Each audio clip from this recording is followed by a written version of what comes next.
ওম নমঃ শিৱায় ওম নমঃ শিৱায় ওম নমঃ শিৱায় নমস্কাৰ বন্ধুসকল পোনপ্ৰথমে আপোনালোকক স্বাগতম জনাইছোঁ এষ্ট্ৰ শক্তি আসাম ইউটিউব চেনেললৈ বন্ধুসকল আজি ভিডিঅ'টোৰ যোগেদি আপোনালোকে জানিব পাৰিব কাতি মাহত মকৰ কুম্ভ আৰু মীন ৰাশিৰ মাহিকা ৰাশিফলৰ বিস্তৃত বৰ্ণনা বন্ধুসকল আপোনালোকৰ যিসকলে মোৰ চেনেলটো ছাবস্ক্ৰাইব কৰা অনুগ্ৰহ কৰি তেওঁলোকে মোৰ চেনেলটো ছাবস্ক্ৰাইব কৰি দিব বুলি আশা ৰাখিলোঁ বলক আমি এতিয়া ভিডিঅ'টোলৈ আগবাঢ়োঁ এতিয়া প্ৰথমেই মকৰ ৰাশিৰ কাতি মাহৰ মাহিকা ৰাশিফল সামগ্ৰিক বিশ্লেষণ মকৰ ৰাশিৰ জাতক জাতিকাৰ বাবে কাতিৰ মাহটো কঠোৰ পৰিশ্ৰম আৰু স্থিৰতাৰ সময় হ'ব শনিৰ শুভ প্ৰভাৱত আপোনাৰ শৃংখলাবদ্ধতা আৰু পৰিকল্পনাৰ দক্ষতা আপোনাৰ জীৱনৰ বিভিন্ন ক্ষেত্ৰত সফলতা কঢ়িয়াই আনিব তথাপি ৰাহুৰ প্ৰভাৱত কিছু মানসিক চাপ বা অপ্ৰত্যাশিত পৰিস্থিতিৰ সন্মুখীন আপুনি হ'ব পাৰে ধৈৰ্য আৰু আত্মনিয়ন্ত্ৰণৰ সৈতে এই মাহত আগবাঢ়িলে আপুনি দীৰ্ঘম্যাদী সফলতা লাভ কৰিব পাৰিব ব্যক্তিৰ জীৱনৰ ক্ষেত্ৰত এই মাহটো আপোনাৰ বাবে স্থিৰ আৰু পৰিয়াল কেন্দ্ৰিক হ'ব পৰিয়ালৰ সৈতে সময় কটোৱাৰ ফলত আপুনি মানসিক শান্তি আৰু সন্তুষ্টি লাভ কৰিব পাৰিব পিতৃ বা জ্যেষ্ঠ সদস্যৰ সৈতে সম্পৰ্ক আজি উন্নত হ'ব অতিৰিক্ত দায়িত্বৰ বোজাৰ ফলত মানসিক চাপ বৃদ্ধি পাব পাৰে ধ্যান আৰু আধ্যাত্মিক কামৰ জৰিয়তে আপুনি মানসিক স্থিৰতা বজাই ৰাখিব পাৰিব প্ৰেম আৰু দাম্পত্য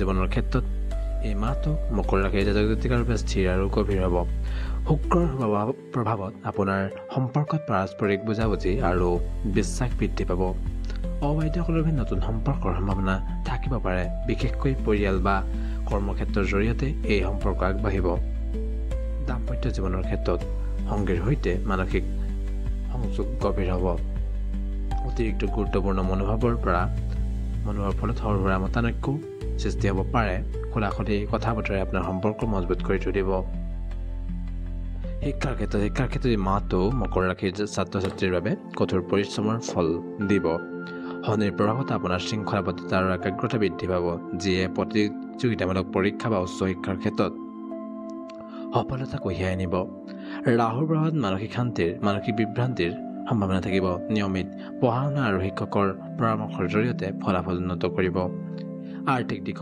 দিশত এই মাহটো স্থিৰতাৰ মাহ হ'ব শনিৰ শুভ প্ৰভাৱত আপোনাৰ আৰ্থিক পৰিকল্পনা সফল হ'ব পূৰ্বৰ বিনিয়োগৰ পৰা আপুনি লাভৰ সম্ভাৱনা থাকিব ৰাহুৰ প্ৰভাৱত আপোনাৰ অপ্ৰয়োজনীয় খৰচ বা আৰ্থিক বিভ্ৰান্তিৰ সম্ভাৱনা আছে দীৰ্ঘম্যাদী সঞ্চয়ৰ ওপৰত আপুনি গুৰুত্ব দিয়ক আৰু গুৰুত্বপূৰ্ণ বিনিয়োগৰ পৰা আপুনি বিৰত থাকিবলৈ চেষ্টা কৰিব কৰ্মজীৱন আৰু ব্যৱসায়ৰ ক্ষেত্ৰত এই মাহটো মকৰ ৰাশিৰ জাতক জাতিকাৰ বাবে প্ৰগতিৰ হ'ব আপোনাৰ কঠোৰ পৰিশ্ৰম আৰু শৃংখলাবদ্ধতাৰ ফলত কৰ্মক্ষেত্ৰত স্বীকৃতি লাভ কৰিব পাৰিব নতুন দায়িত্ব বা পদোন্নতিৰ এই মাহটোত আপোনাৰ সম্ভাৱনা আছে ৰাহুৰ প্ৰভাৱত আপোনাৰ কৰ্মক্ষেত্ৰত সৰু সুৰা বিভ্ৰান্তিৰ সন্মুখীন হ'ব পাৰে ব্যৱসায়ীসকলৰ বাবে এই মাহটো স্থিৰতাৰ আৰু দীৰ্ঘম্যাদী পৰিকল্পনাৰ হ'ব শনিৰ প্ৰভাৱত আপোনাৰ সংগঠিত ব্যৱসায়ত বা আপোনাৰ পাৰ্টনাৰশ্বিপ ব্যৱসায়ত লাভৰ সম্ভাৱনা আছে নতুন চুক্তি বা পাৰ্টনাৰশ্বিপৰ সুযোগো এই মাহটোত আহিব পাৰে গ্ৰাহকৰ সৈতে সম্পৰ্ক উন্নত কৰিবলৈ চাব তেতিয়া আপোনাৰ দীৰ্ঘম্যাদী ফল লাভ কৰিব পাৰিব স্বাস্থ্যৰ দিশত এই মাহটো মানসিক আৰু শাৰীৰিক স্বাস্থ্যৰ প্ৰতি অলপ বিশেষ যত্ন লোৱাৰ প্ৰয়োজনীয়তা আছে শনিৰ প্ৰভাৱত আপোনাৰ ভৰি বা হাতৰ বা হাড়ৰ জোৰাৰ বিষ হাড়ৰ সমস্যা মানসিক চাপৰ অলপ সম্ভাৱনা থাকিব নিয়মিত যোগ আৰু ধ্যানৰ জৰিয়তে আৰু সুষম খাদ্য গ্ৰহণৰ জৰিয়তে খাদ্যৰ স্বাস্থ্যৰ যত্ন লওক আজি এই মাহটোত জ্যোতিষৰ উপায় হৈছে শনি গ্ৰহক প্ৰসন্ন কৰিবলৈ শনিবাৰে কাৰ্যাতল নহয় হনুমান চালিচা পাঠ কৰিব ৰাহুৰ বাবে দুৰ্গাৰ পূজা কৰক আৰু দুৰ্গাৰ মন্ত্ৰ জপ কৰক প্ৰতিদিন গণেশৰ পূজা কৰক নীল মণিক ৰত্ন ধাৰণ কৰিলে আপুনি শৃংখলা আৰু স্থিৰতা বৃদ্ধি পাব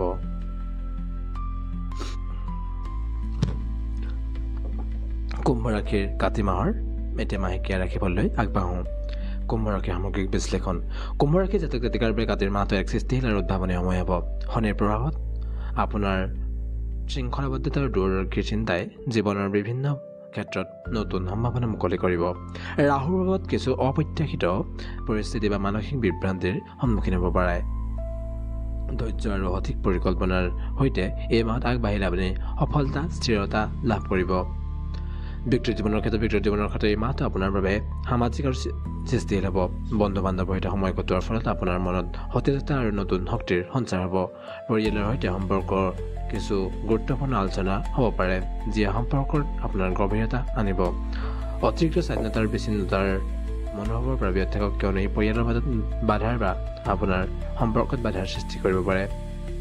প্ৰেম আৰু দাম্পত্য জীৱনৰ ক্ষেত্ৰত প্ৰেমৰ ক্ষেত্ৰত কাতি মাহটো কুম্ভ ৰাশিৰ বাবে জাতক জাতিকাৰ বাবে উৎসাহজনক আৰু অপ্ৰচলিত হ'ব। শুক্ৰৰ প্ৰভাৱত আপোনাৰ প্ৰেমৰ সম্পৰ্কত নতুনত্বৰ উৎসাহ আহিব। অবৈধসকলৰ বাবে নতুন মানুহৰ সৈতে পৰিচয়ৰ সুযোগ আহিব পাৰে। বিশেষকৈ সামাজিক বা প্ৰযুক্তিকেন্দ্ৰিক কাৰ্যকলাপৰ জৰিয়তে আপোনাৰ এই সম্পৰ্ক গঢ়ি উঠিব পাৰে। দাম্পত্য জীৱনত সংগীৰ সৈতে পাৰস্পৰিক বুজাবুজি বৃদ্ধি পাব। অতিৰিক্ত বিচ্ছিন্নতাৰ মনোভাৱৰ ফলত সৰু সুৰা মতানৈক্য আপোনাৰ সৃষ্টি হ'ব পাৰে। খোলাখুলি কথা পাতক। শিক্ষাৰ ক্ষেত্ৰত এই মাহটো কুম্ভ ৰাশিৰ জাতক জাতিকাৰ বাবে সৃষ্টিশীল আৰু উদ্ভাৱনী হ'ব। বুধৰ প্ৰভাৱত আপোনাৰ বুদ্ধি শক্তি আৰু সৃষ্টিশীল চিন্তা তীক্ষ্ণ হ'ব, যিয়ে প্ৰযুক্তি বা গৱেষণা ভিত্তিক শিক্ষাৰ ক্ষেত্ৰত সফলতা কঢ়িয়াই আনিব। ৰাহুৰ প্ৰভাৱত মানসিক বিভ্ৰান্তি আৰু একাগ্ৰতাৰ অভাৱ হ'ব পাৰে। নিয়মিত পঢ়া শুনা আৰু গ্ৰুপ ষ্টাডিৰ জৰিয়তে এই মাহটোত আপুনি সুফল লাভ কৰিব পাৰিব।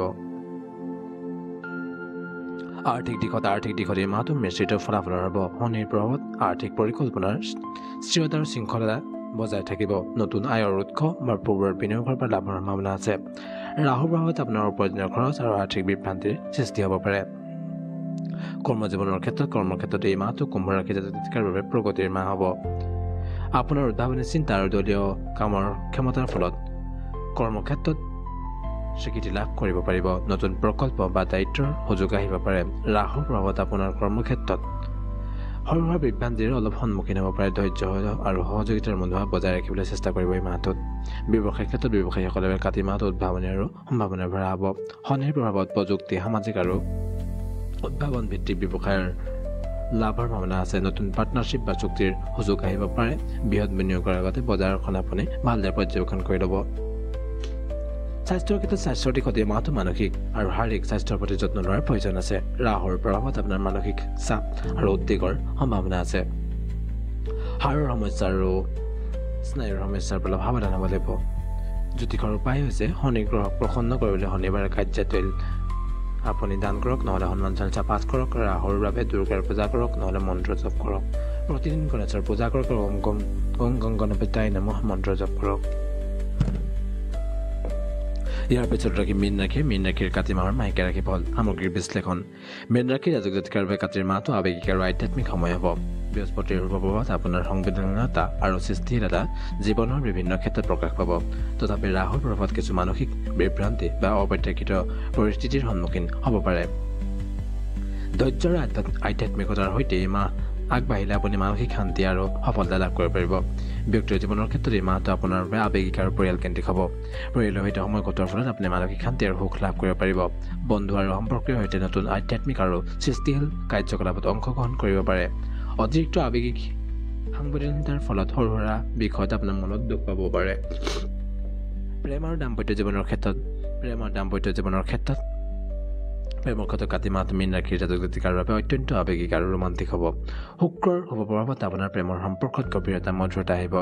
অবৈধসকলৰ নতুন সম্পৰ্কৰ সম্ভাৱনা আপুনি দেখিব পাৰে। বিশেষকৈ আপুনি আধ্যাত্মিক আৰু সৃষ্টিশীল কাৰ্যকলাপৰ জৰিয়তে এই সম্পৰ্কৰ আৰম্ভণি হ'ব পাৰে।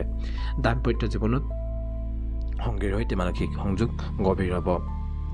সৰু সুৰা মতানৈক্য থাকিব পাৰে, তাৰ বাবে আপুনি অলপ নিজকে প্ৰস্তুত কৰি তুলিব। শিক্ষাৰ ক্ষেত্ৰত মীন ৰাশিৰ ছাত্ৰ ছাত্ৰীৰ বাবে সৃষ্টিশীল আৰু গৱেষণামূলক হ'ব এই মাহটো। বৃহস্পতিৰ প্ৰভাৱত আপোনাৰ শিল্পকলা, সাহিত্য, আধ্যাত্মিক বিষয়ত আপোনাৰ আগ্ৰহ বৃদ্ধি পাব। ৰাহুৰ প্ৰভাৱত মানসিক বিভ্ৰান্তি আৰু একাগ্ৰতাৰ অভাৱ হ'ব পাৰে। নিয়মিত পঢ়া শুনা আৰু শিক্ষকৰ পৰামৰ্শ দ্বাৰা আপুনি এই ফলাফল লাভ কৰিব পাৰিব। আৰ্থিক দিশত এই মাহটো মিশ্ৰিত ফলাফলৰ হ'ব। বৃহস্পতিৰ প্ৰভাৱত আপোনাৰ পূৰ্বৰ বিনিয়োগৰ পৰা লাভৰ সম্ভাৱনা আৰু নতুন আয়ৰ উৎসৰ সম্ভাৱনা আছে। ৰাহুৰ প্ৰভাৱত অপ্ৰয়োজনীয় খৰচৰ পৰা আৰ্থিক বিভ্ৰান্তিৰ সম্ভাৱনা আছে। কৰ্তৃপণে বিনিয়োগৰ পৰা অলপ বিৰত থাকিবলৈ এই মাহটো চেষ্টা কৰিব। কৰ্মক্ষেত্ৰত এই মাহটো মীন ৰাশিৰ জাতক জাতিকাৰ বাবে মধ্যমীয়া ফলাফলৰ হ'ব। আপোনাৰ সৃষ্টিশীলতা আৰু সংবেদনশীলতা কৰ্মক্ষেত্ৰত স্বীকৃতি লাভ কৰিব পাৰিব। নতুন প্ৰকল্প বা দায়িত্বৰ সুযোগ আপুনি লাভ কৰিব পাৰিব। ৰাহুৰ প্ৰভাৱত আপোনাৰ কৰ্মক্ষেত্ৰত সৰু সুৰা বিভ্ৰান্তিৰ সন্মুখীন হ'ব পাৰে। ব্যৱসায়ীসকলে এই মাহটো সৃষ্টিশীল আৰু আধ্যাত্মিক কামৰ বাবে লাভজনক হ'ব। শিল্পকলা আৰু সাহিত্য বা সেৱাকেন্দ্ৰিক ব্যৱসায়ৰ লগত জড়িত ব্যৱসায়ত আপোনাৰ লাভৰ সম্ভাৱনা আছে। নতুন চুক্তি পাৰ্টনাৰশ্বিপৰ সুযোগ এই মাহটোত আপুনি লাভ কৰিব পাৰে। স্বাস্থ্যৰ ক্ষেত্ৰত স্বাস্থ্যৰ দিশত এই মাহটো মানসিক শাৰীৰিক আৰু স্বাস্থ্যৰ প্ৰতি অলপ বিশেষ যত্নৰ প্ৰয়োজন আছে। ৰাহুৰ প্ৰভাৱত আপোনাৰ মানসিক চাপ আৰু উদ্বেগৰ সম্ভাৱনা আছে। পেটৰ সমস্যা, পানীৰ অভাৱ আৰু পাৰ্শ্বৰ বিষৰ পৰা অলপ সাৱধান হ'ব লাগিব। নিয়মিত যোগ, ধ্যান আৰু সুষম খাদ্য গ্ৰহণ কৰি স্বাস্থ্যৰ আপুনি যত্ন লওক। জ্যোতিষৰ উপায় হৈছে বৃহস্পতি গ্ৰহক প্ৰসন্ন কৰিবলৈ বৃহস্পতিবাৰে হালধীয়া বস্তু আপুনি দান কৰিব। ৰাহুৰ প্ৰসন্ন কৰিবলৈ বাবে দুৰ্গাৰ পূজা কৰক আৰু দুৰ্গাৰ মন্ত্ৰ জপ কৰক। প্ৰতিদিন গণেশৰ পূজা কৰি ওম গং গণপতাই নমঃ মন্ত্ৰ জপ কৰক। পিতৃ মাণিক্য ৰত্ন ধাৰণ কৰিলে আপুনি সৃষ্টিশীলতাৰ মানসিক শান্তি বজাই ৰাখিব পাৰিব। বন্ধুসকল, আজ এই মাহটোৰ এই 3টা ৰাশিলৈ মোৰ আন্তৰিক শুভেচ্ছা জ্ঞাপন কৰিলোঁ আৰু এই 12টা ৰাশিৰ সম্পূৰ্ণ বিশ্লেষণ আজিৰ দিনটোত সমাপ্ত হৈছে। 3/12টা ৰাশিৰ সম্পূৰ্ণ বিশ্লেষণ আমি কৰিছোঁ। গতিকে এই মাহটোৰ আপোনাৰ নিজৰ প্ৰস্তুত কৰি দিবলৈ এই মাহেকীয়া ৰাশিফলটো আপোনালোকে চাব বুলি আশা ৰাখিলোঁ। ওম নমঃ শিৱায়, ওম নমঃ শিৱায়, ওম নমঃ শিৱায়।